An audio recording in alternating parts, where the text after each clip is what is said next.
Hello everybody, God bless you. Today we're going to be talking about uh, laziness. Laziness. I think we have all experienced uh, moments of laziness, of feeling lazy, right? After work, um, all day at work, or just doing something over and over.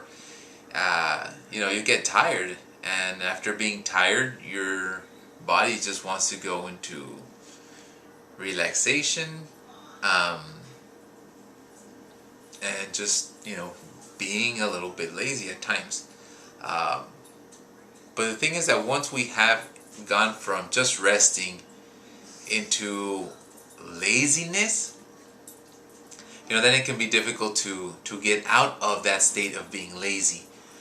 It wasn't just a rest and then you get back to doing something. It's like you become lazy. You don't want to do something anymore, something that you were doing, and it can be difficult to get out of it, right? Again, laziness doesn't always have to apply to working physically. It can also apply to our spirituality as well. When a person is lazy, right? This person isn't just, or maybe begins this way by, laying down, doing nothing, but then they move out of that and they quickly find something to do. It could be watching TV, and sometimes it ends up getting into gossip. 2 Thessalonians 3:11 says, "Yet we hear that some of you are living idle lives." In other words, disorderly lives, refusing to work and meddling in other people's business, getting into other people's business. So they were there doing nothing, and now they were meddling in other people's business, right? When someone is involved in gossip and being lazy, right, they, for some reason, have a whole lot to say. Proverbs 26:16 says, "Lazy people consider themselves smarter than 7 wise counselors."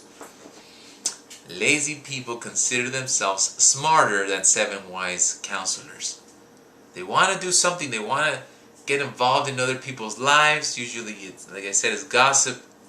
And according to the Bible, right, they think they know it all better than other people, right? That might know what they're talking about, but hey, somehow they know they're an expert in that field, or whatever topic it is that may be spoken about. Laziness doesn't just rob a person of doing something good or doing something successful. It drags a person down to the point of believing that they are wise, when in fact it is the opposite. Here's the thing, that a person can also become lazy in his or her relationship with God. There can also be a laziness there, right? If there is no work put into the relationship with God, then that person will be dragged down into a stagnant life, right? Take, for example, the grapevine, right? Some of you might have walked by, or under, right, these vines with grapes at the top hanging down, or you've seen the grapevines, whether it's in movies or like a wedding scene, and you have these vines, right? You have the fruit coming down. It's really nice, right, to be able to see this plant produce a fruit, right? These grapes. And I remember as a kid going north with some family members, having these fields with the grapevines, and being able to see the fruit there, just taking it, delicious, right? and it's good. It's good. Um, and so the Bible sometimes also talks about producing fruit, right? In order for this grapevine to produce more grapes, it has to be pruned. Right? You have to cut away the things that are not useful anymore. We have to take away things that are hurting our relationship with God. If you think about it and you ask yourself, what have I recently done for the kingdom of God? What have I recently done for the kingdom of God? Right? So what have you done? What have you done recently for the kingdom of God?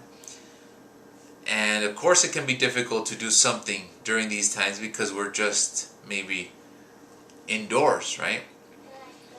But there's always a need. And we need to be able to look and find it, right? It can be within your own home. There's a need in your home to pray every day. There is no Bible reading, perhaps. There is no devotional time. Maybe you can provide.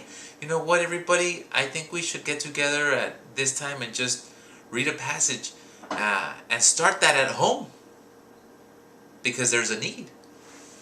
Right? It can be when you are sharing in social media. It can be at your workplace if you're still going to a workplace to work. It can be still there. Right? No fruit will be produced from someone who isn't doing something. You're doing nothing, no fruit can be produced. Right? There's nothing. It's just there, right? If you have entered a place of laziness in regards to talking about God, right? Because we all know that you're lazy, you don't go to work, you don't work.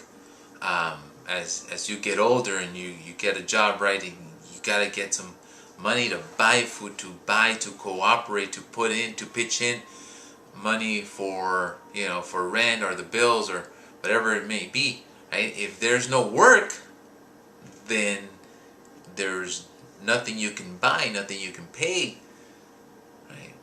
And same thing with God, right? If there's just a laziness to work toward my relationship with God, right? Then I gotta, number one, recognize that it's happening. I gotta realize that it's happening. Then I have to tell God about it. I have to tell Him exactly what's going on. And then I suggest taking a moment or a time, I should say, a time to fast, so that your communication with God can start up again, to be restored again. Take it back to where it should be, right? Then after that, you look around and see, where is there a need? What can I do, right? And get back into action, right? And we need to do something for God's kingdom.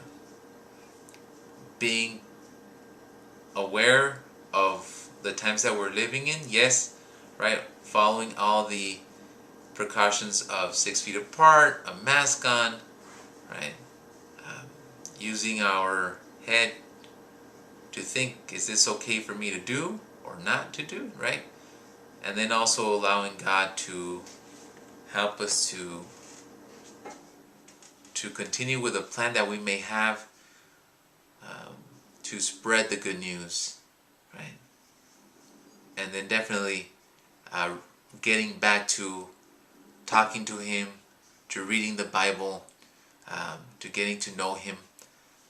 Don't let that decrease, because if we get into a state of laziness, then we don't want to do it anymore, and that's a danger, right? So I encourage you guys to do what you have to do to get back with your relationship with God. I'm praying for each and every one of you, and take care and God bless. Bye.